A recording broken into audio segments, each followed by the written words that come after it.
नमस्कार। चलिए आज कमला दास की एक बहुत ही पावरफुल कविता मेरी माँ 66 की को समझने की कोशिश करते हैं।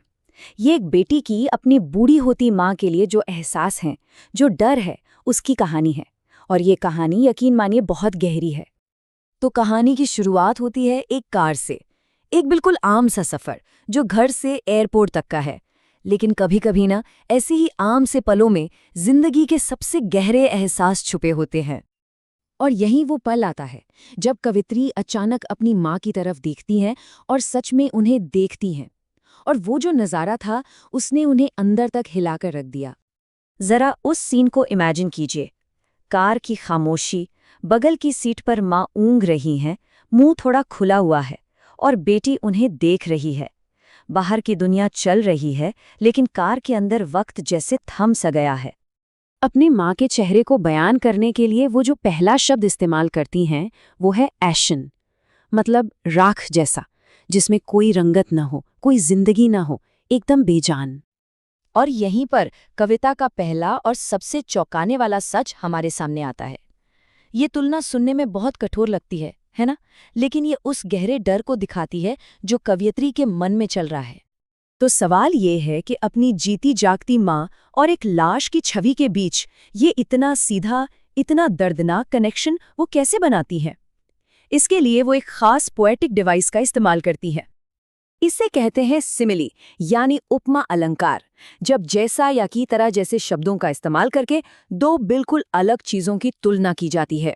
यहाँ कवयित्री अपनी माँ के चेहरे की तुलना सीधे एक लाश से करती हैं और इस एक लाइन से वो अपने सारे अंदरूनी डर को बाहर रख देती हैं। ये ख्याल, ये एहसास इतना ज्यादा तकलीफदेह है कि वो इसे और नहीं देख सकती। तो एक इंसान क्या करता है जब सच बर्दाश्त से बाहर हो जाता है? वो अपना ध्यान भटकाता है। कवयित्री भी यही करती हैं, वो खिड़की से बाहर देखने लगती हैं। और अब देखिए ये कॉन्ट्रास्ट। कार के अंदर क्या है? खामोशी, बुढ़ापा, मौत का ख्याल। और कार के बाहर ठीक इसका उल्टा, जिंदगी, एनर्जी, जवानी। बाहर की दुनिया तो जैसे जिंदगी से उछल रही है। छोटे छोटे पेड़ ऐसे लग रहे हैं जैसे कार के साथ दौड़ लगा रहे हों, और खुश बच्चे अपने घरों से बाहर निकलकर खेल रहे हैं। ये सब कुछ जिंदा है, सब में एक ऊर्जा है जो कार के अंदर के माहौल से बिल्कुल अलग है। पर सच्चाई से कितनी देर भागा जा सकता है? ये सफर आखिरकार एयरपोर्ट पर खत्म होता है। और एयरपोर्ट मतलब विदाई की जगह, एक ऐसी जगह जहां उस दर्दनाक हकीकत का सामना करना ही पड़ता है। सिक्योरिटी चेक के बाद माँ और बेटी के बीच अब कुछ गज की दूरी है, एक फिजिकल बैरियर आ गया है। और इसी दूरी से वो अपनी माँ को आखिरी बार देखती हैं, और ये आखिरी नज़र बहुत भारी है। वो अपनी माँ के चेहरे के लिए दो और शब्द इस्तेमाल करती हैं, वॉन और पेल। इसका मतलब है रंगहीन, पीला पड़ चुका चेहरा, जैसे लंबी बीमारी के बाद किसी का चेहरा हो जाता है, कमजोर और थका हुआ। और फिर आती है कविता की दूसरी सबसे पावरफुल सिमिली। वो अपनी माँ की तुलना करती हैं सर्दियों के चांद से। सोचिए, सर्दियों का चांद कैसा होता है? धुंध और कोहरे की वजह से उसकी रोशनी फीकी पड़ जाती है, उसकी चमक खो जाती है। वो होता तो है, पर उसमें वो बात नहीं रहती। और अपनी माँ को इस हालत में देखकर वो पुराना जाना पहचाना दर्द फिर से लौट आता है। ये कोई नया एहसास नहीं है, ये वो डर है जो उनके साथ हमेशा से रहा है, उनका बचपन का डर। और ये बचपन का डर क्या है? ये वही डर है कि हमारे माता पिता बूढ़े हो रहे हैं, कि वो एक दिन हमें छोड़कर चले जाएंगे। एक ऐसा डर जो शायद हम सबने कभी ना कभी महसूस किया ही होगा। अब इस बेइंतहा डर और दर्द के बीच कवयित्री एक फैसला लेती हैं कि वो अपनी माँ को अलविदा कैसे कहेंगी। वो तय करती हैं कि वो अपनी माँ को अपना दर्द नहीं दिखाएंगी। वो उन्हें अपनी चिंता से और परेशान नहीं करना चाहती।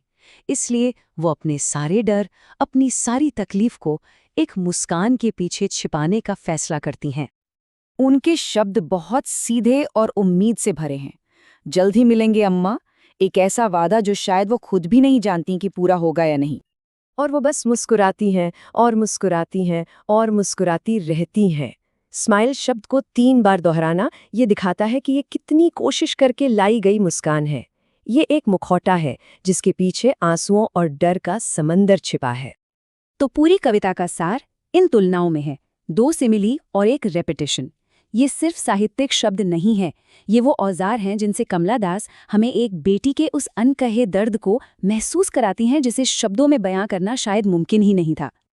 और आखिर में ये कविता हमें इसी एक गहरे सवाल के साथ छोड़ जाती है कि कैसे हम अक्सर अपने सबसे बड़े डर को, अपने सबसे गहरे प्यार को एक साधारण सी मुस्कान के पीछे छिपा लेते हैं, सिर्फ इसलिए ताकि हम जिनसे प्यार करते हैं उन्हें तकलीफ ना हो।